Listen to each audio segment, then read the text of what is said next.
My mother stole the emergency cash reserved for my critically ill toddler's life-saving medication and spent it on a luxury designer handbag, callously posting a picture of it online with the caption, "Self-care matters." When my son's condition deteriorated rapidly, she masterfully twisted the narrative, telling our entire extended family that I was a neglectful parent who refused to provide basic medical care for my own child. But her web of toxic lies dissolved into pure terror at the Sunday family dinner table, the exact moment my 5-year-old son pointed at her new handbag, uttered one devastating sentence, and let a hidden camera expose her dark secrets to the world. My name is Melanie, and I was the mother who had to learn through absolute horror that the people who gave you life can sometimes be the very same monsters who would actively endanger the lives of your children for a moment of superficial status. The ultimate battle for my son's safety took place on a crisp, clear Sunday afternoon in mid-October 2024. I was standing in the doorway of the formal dining room inside my parents' affluent suburban home in Nashville, Tennessee. The air in the house was heavy with the rich, inviting aroma of a slow-roasted family dinner, but my chest felt so tightly constricted that I could barely draw a complete breath. Sitting around the long, polished oak table were my parents, along with my two incredibly judgmental aunts and their husbands.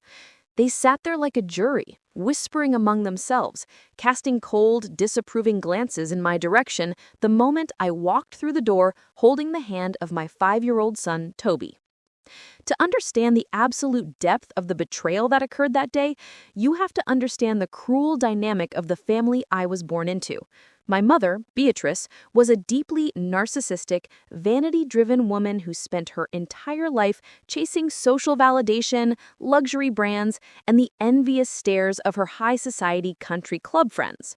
My father, Richard, was a successful corporate executive who was completely blind to Beatrice's manipulation, always echoing her lies and funding her toxic lifestyle just to keep the peace in his household. For the past year, my sweet 5-year-old boy Toby had been battling a severe chronic autoimmune neurological condition that required an incredibly expensive, specialized monthly injection to keep his nervous system stable and prevent painful, debilitating seizures. Because my husband had passed away in a tragic workplace accident a year prior, I was managing my independent graphic design business completely alone, poured every single dollar I earned into Toby's mounting medical bills, and worked 20 hours a day just to keep my head above water. In early October 2024, Toby's health took a sudden, terrifying downturn, and the pharmacy informed me that his critical medication had increased in price due to supply chain shortages. I needed exactly $4,000 in cash by the following Tuesday to secure his monthly dosage, or his neurological symptoms would flare up violently. I worked tirelessly, selling off my personal jewelry, liquidating my small emergency savings account, and pulling extra design shifts until I finally managed to secure the $4,000 in cash. I placed the money inside a secure, plain white envelope in my home office drawer, intending to take it to the specialty clinic the very next morning. That same afternoon, Beatrice stopped by my house unannounced, putting on a grand, dramatic performance of being a loving, supportive grandmother. She insisted on watching Toby for 2 hours while I ran to a critical client meeting that would secure our winter income. I was incredibly hesitant, knowing her self-absorbed nature, but I trusted her because she was my mother. That was the single biggest mistake of my life. When I returned home, Beatrice had already left, claiming she had a sudden salon appointment. The next morning, when I opened my office drawer to grab the envelope for the pharmacy, my heart completely stopped. The drawer was unlocked. The white envelope containing the $4,000 for my son's life-saving medicine was completely gone. I frantically called Beatrice, my voice shaking with pure panic. She answered on the second ring, her voice dripping with an airy, dismissive condescension. "Oh, Melanie, stop being so incredibly dramatic," she sighed. I needed to borrow that idle cash to secure a limited edition Italian leather designer handbag at the boutique downtown. It was the very last one in the state, and I couldn't miss the opportunity. I'll pay you back whenever your father gets his quarterly corporate bonus next month. Mom, that wasn't extra shopping money, I screamed into the phone, tears of absolute rage streaming down my face. That was Toby's emergency medicine fund. He will start having seizures within 48 hours if he doesn't get his injection. Well, you should have managed your household finances better, Beatrice sneered, before hanging up the phone. Less than 3 hours later, Beatrice had the absolute audacity to post a high-definition photo of herself on her public social media accounts, smiling radiantly while holding the luxury designer bag with the caption, "Self-care matters, ladies. Always put your peace and style first." Because the money was stolen, Toby missed his strict medical window. Within 2 days, his condition deteriorated rapidly. He suffered a terrifying high-grade neurological seizure that landed him in the pediatric intensive care unit for 3 agonizing days. While I sat by his hospital bedside, weeping and watching monitors flash, Beatrice was busy executing a calculated, vicious preemptive strike against my character. Terrified that I would expose her theft to my father and the country club circle, she began calling our entire extended family, fabricating a sick, twisted narrative. She told everyone that I had completely neglected Toby, that I was wasting my money on personal digital projects, and that I had refused to buy my son's medicine out of sheer financial incompetence. My father, completely brainwashed by her performance, repeated her lies to every aunt, uncle, and cousin, painting me as an unstable, unfit mother. But they entirely underestimated who they were dealing with. While Toby was recovering in the hospital, I didn't waste my breath screaming at them on the phone. Instead, I quietly contacted the security firm that had installed my home office technology. I downloaded the crystal-clear, high-definition hidden nanny cam footage from that fateful afternoon. The camera, disguised as a digital clock on my office shelf, had captured the exact moment Beatrice walked into my private office, searched through my desk drawers, found the cash envelope, counted the $100 bills with a greedy smirk, and slipped it directly into her coat pocket. I also secured the certified pharmacy receipts, the bank withdrawal statements, and a copy of her public social media post. When Toby was finally discharged from the hospital, stable but still frail, Beatrice called and demanded I attend the mandatory Sunday family dinner, claiming the family needed to stage an intervention regarding my parenting. I agreed immediately. But before I walked into their house that Sunday afternoon, I pinned a tiny, high-definition spy camera lens disguised as a decorative button onto Toby's small jacket, connected to a live streaming server on my smartphone, ensuring every single reaction in that room would be recorded in real time.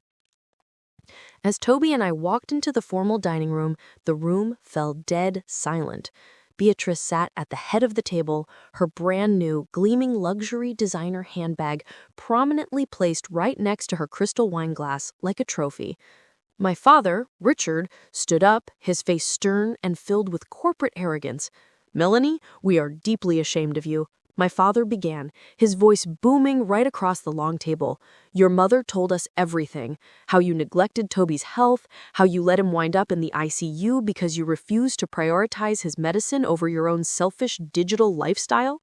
We are seriously considering consulting an estate attorney to adjust the family trust and potentially look into child protective services."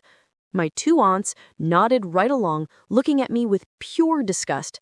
Beatrice took a slow sip of her white wine, looking down at me with a triumphant, smug smirk, completely confident that her web of lies was bulletproof. I didn't lose my temper. I didn't shed a single tear in front of them. I calmly pulled out a dining chair for Toby, helped him sit down, and then stood tall at the edge of the table, looking directly into my mother's eyes. "Toby, sweetheart," I said, my voice eerily calm, resonating clearly through the quiet, tense room. "Look at the beautiful new bag Grandma has on the table. Do you recognize it?" My 5-year-old son looked across the table, his wide, innocent eyes focusing entirely on the shiny leather luxury bag. He pointed his small finger directly at the purse, looked up at my father, and uttered one devastating sentence. "Grandpa, that's the exact pretty bag Mommy cried about because Grandma stole the medicine money out of our desk to buy it." The entire dining room went completely dead silent. You could have dropped a pin on the hardwood floor and heard it echo. My father's brow furrowed, his arrogant posture instantly fracturing as he looked from Toby to his wife. "Toby, what are you talking about? Beatrice, what is this nonsense?" Beatrice's smug smirk vanished instantly, her face turning a slight shade of pale as she quickly reached out to pull the bag off the table. "Oh, don't listen to a confused child.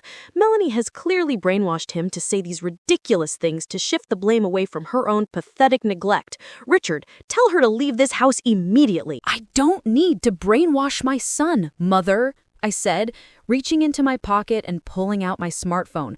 With a single tap on the screen, I connected my phone to the large, smart television mounted on the dining room wall, which my father used for weekend football games. Let's let the actual evidence speak for itself. The television screen flashed to life. Instantly, the high-definition hidden camera footage from my home office began playing in full color for the entire room to see. The 32-inch screen clearly showed Beatrice walking into my private workspace, aggressively tearing open my desk drawer, pulling out the white envelope marked Toby's Meds, counting the $4,000 in cash with a cold, calculated smile, and stuffing it into her coat before slipping out of the room. Right after the video clip finished, the screen automatically transitioned to a split-screen display.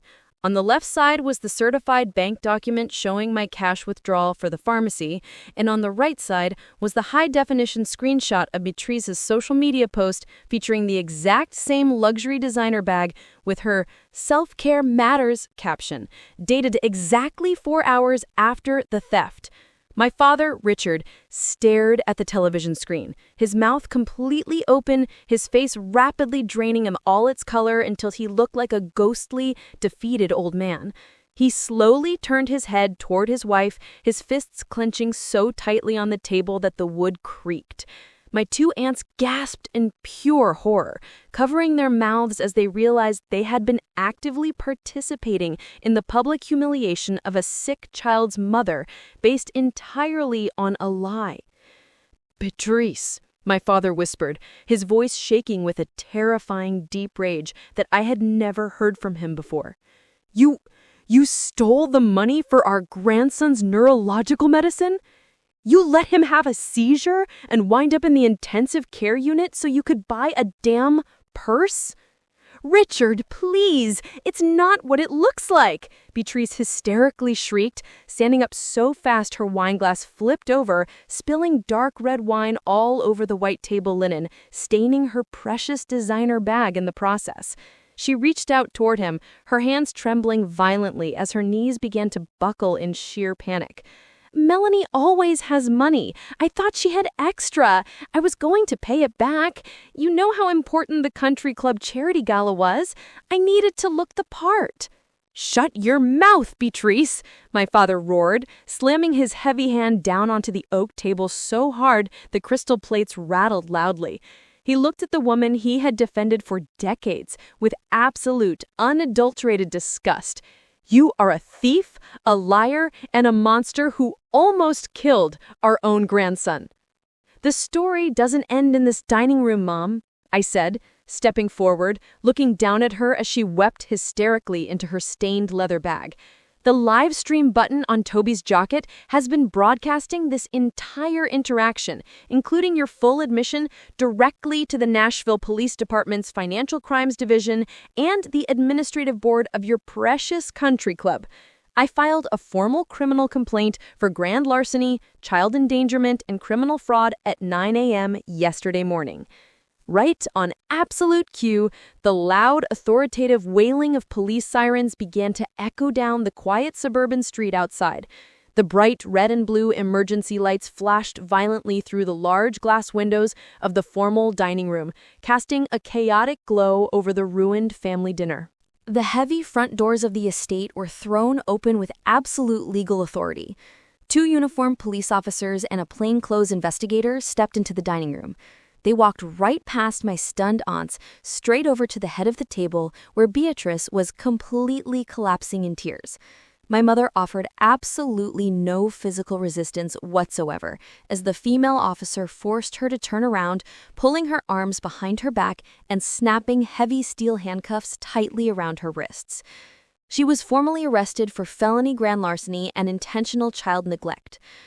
The judge, completely disgusted by her lack of remorse, sentenced her to a mandatory 48 months in a state correctional facility and ordered the total liquidation of her entire private luxury collection to pay for Toby's future medical trust fund.